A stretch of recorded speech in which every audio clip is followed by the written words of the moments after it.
शव को अकेला क्यों नहीं छोड़ा जाता? गरुड़ पुराण से सीख। नमस्कार प्रिय श्रोताओं, आप सभी का हार्दिक स्वागत है। आज हम एक ऐसे विषय पर बात करेंगे जो हर किसी के मन में सवाल जरूर उठाता है। शव को अकेला क्यों नहीं छोड़ा जाता? यह सवाल केवल एक परंपरा नहीं, बल्कि गहरी आध्यात्मिक और वैज्ञानिक समझ के साथ जुड़ा हुआ है। इसे समझने के लिए हमें भारतीय शास्त्रों और विशेष रूप से गरुड़ पुराण के रहस्यों में झांकना होगा। तो आइए शुरू करते हैं इस ज्ञान की यात्रा जो आपको हमारे धर्म, संस्कृति और परंपराओं के पीछे के अद्भुत तर्कों से परिचित कराएगी। मृत्यु जीवन का वह अंतिम सत्य है जिसे कोई टाल नहीं सकता, लेकिन मृत्यु के बाद भी आत्मा और शरीर के बीच एक खास संबंध बना रहता है। गरुड़ पुराण में बताया गया है कि जब कोई व्यक्ति इस संसार को छोड़ता है तो उसकी आत्मा तुरंत शरीर से पूरी तरह मुक्त नहीं होती। आत्मा को शरीर से पूरी तरह अलग होने में कुछ समय लगता है। यह समय आत्मा के लिए अत्यंत संवेदनशील होता है।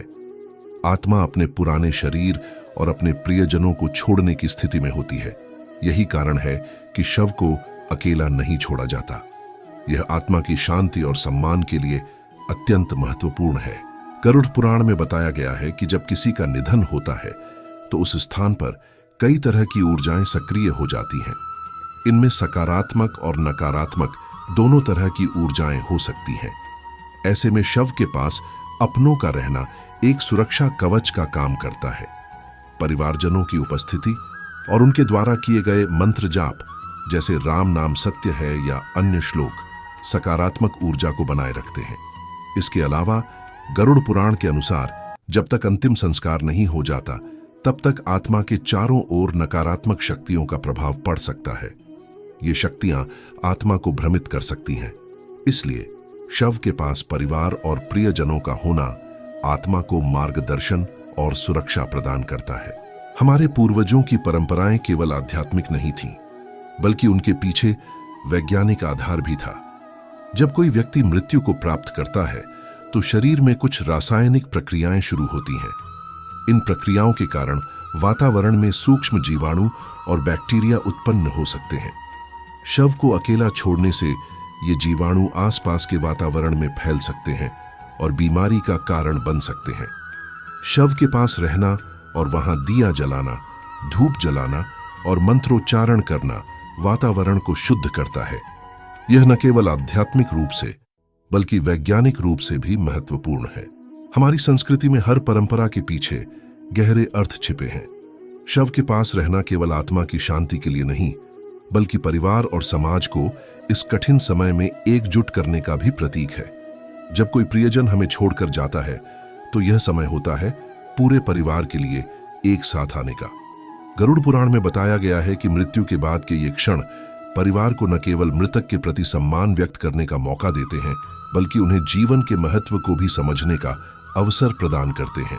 गरुड़ पुराण में यह भी बताया गया है कि शव के पास बैठकर गीता का पाठ करना, रामायण के श्लोक पढ़ना या अन्य पवित्र मंत्रों का जाप करना आत्मा के लिए बेहद लाभदायक होता है।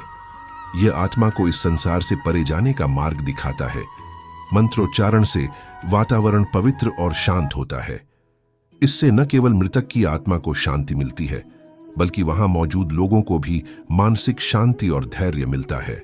गरुड़ पुराण में यह स्पष्ट रूप से कहा गया है कि शव को कभी अकेला नहीं छोड़ना चाहिए, खासकर रात के समय।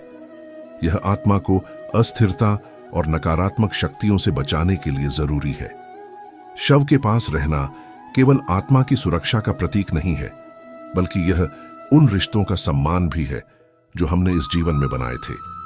यह दिखाता है कि चाहे कुछ भी हो जाए, हम अपने प्रियजनों का साथ अंतिम समय तक नहीं छोड़ते। प्रिय श्रोताओं, यह परंपरा हमें जीवन और मृत्यु के बीच के संतुलन को समझने का मौका देती है। यह सिखाती है कि मृत्यु केवल एक अंत नहीं, बल्कि एक नई शुरुआत है। आत्मा अनंत है और यह एक यात्रा पर है। इस यात्रा को आसान बनाने के लिए हमारा कर्तव्य है कि हम हर वह कदम उठाएं जो आत्मा की शांति के लिए आवश्यक है। निष्कर्ष, आज हमने शव को अकेला क्यों नहीं छोड़ा जाता के विषय में गहराई से चर्चा की। हमने जाना कि कैसे गरुड़ पुराण और वैज्ञानिक दृष्टिकोण इस परंपरा के महत्व को स्पष्ट करते हैं। यह केवल एक धार्मिक मान्यता नहीं, बल्कि हमारे प्रियजनों के प्रति हमारी जिम्मेदारी और प्रेम का प्रतीक है। तो अगली बार जब आप किसी को अंतिम विदाई दें, तो यह याद रखें कि आपका हर कदम और हर मंत्र उस आत्मा को शांति और सुरक्षा प्रदान कर रहा है। आप सभी का इस पॉडकास्ट को सुनने के लिए धन्यवाद। अगर आपको यह चर्चा ज्ञानवर्धक लगी हो तो इसे अपने परिवार और दोस्तों के साथ जरूर साझा करें।